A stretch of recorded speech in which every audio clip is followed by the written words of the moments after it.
Ranking member, Senator Burr and Senator Warner, yesterday gave a kind of progress report. And they said that they think, and I want to ask you whether you would agree with this, that your investigation so far, it's going to continue, but your investigation so far has basically confirmed that the report by the intelligence community that was issued January 6th that said that Russia had interfered in our 2016 presidential election, that allegation is accurate. Do you share that judgment?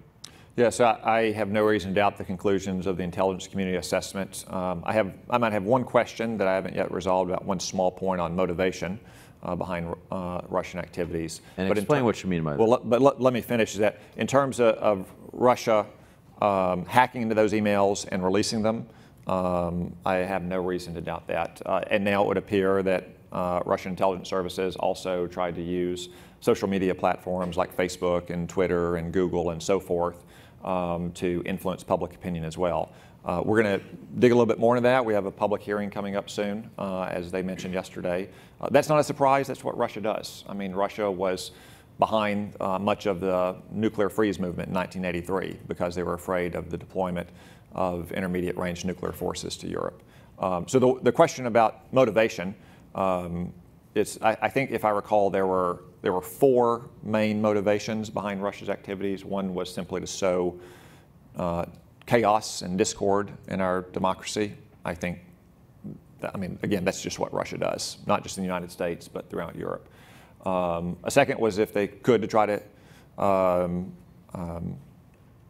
embarrass, hurt, retaliate against Hillary Clinton. Vladimir Putin has long nursed grudges against the Clintons, not just from Hillary Clinton's time as Secretary of State, but also from the last few years of the Clinton administration in the 1990s and the way he was perceived as treated then.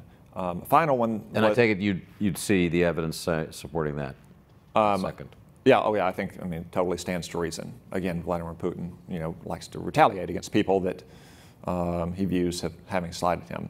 Final question. I think we still have some final question motivation about which we still have some question is the affirmative desire to try to help elect Donald Trump. I think we still have some questions we need to ask about that. Those aren't really classified questions. They're just more common sense questions. Donald Trump campaigned on a platform of increasing defense spending, accelerating nuclear modernization, expanding ballistic missile defenses, producing more American oil and gas. None of those things look good if you sit in the Kremlin. Hillary Clinton was more or less opposed or didn't take those to the same degree.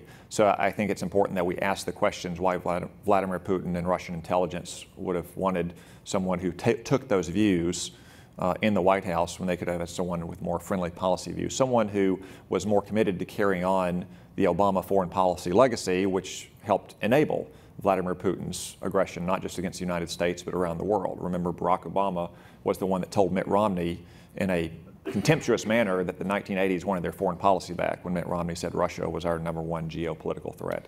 So I think it's worth probing more on that. But on the underlying factual question, I have no reason to doubt that Russia hacked into those emails and released them, and now it would appear tried to use social media to influence public opinion as well, which is, again, what they do in France and in Germany and in Montenegro and in Catalonia and everywhere else. Your Republican chairman, Senator Burr, said that on one possible answer to your question of why would the Russians have supported Trump, the question that we call collusion, that the evidence has not yet emerged to support that, but you're going to continue to look in your investigation to see if there was any, he said, hint of collusion. Is that a good way to put it? That's the way I would characterize it as well. I've seen no evidence of that, but we've, as Chairman Burr and Vice Chair Warner said, we've reviewed hundreds of thousands of pages. We've done I think over 100 interviews now. I can tell you personally, this is probably the matter on which we've spent the most time in my 3 years on that committee.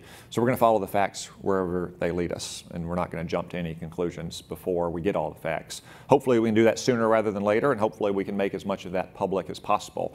I think that is in the public's interest, and that's in the interest of both of our parties. It's in the President's interest, and also it's in the interest of our democratic processes in the future.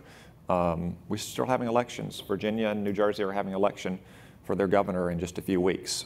We have primaries coming up next year and then midterms. All of our states need to be vigilant about the risk of Russian or other adversarial meddling in our elections. And I don't just mean, putting up a random, Twitter account or hacking to someone's email. I mean trying to hack into voting calculations.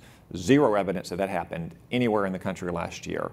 But we shouldn't be complacent just because it didn't happen in 2016 that it might not happen in the future. And our states in particular, governors, legislatures, secretaries of states, need to take proper steps to ensure the integrity of their electoral processes.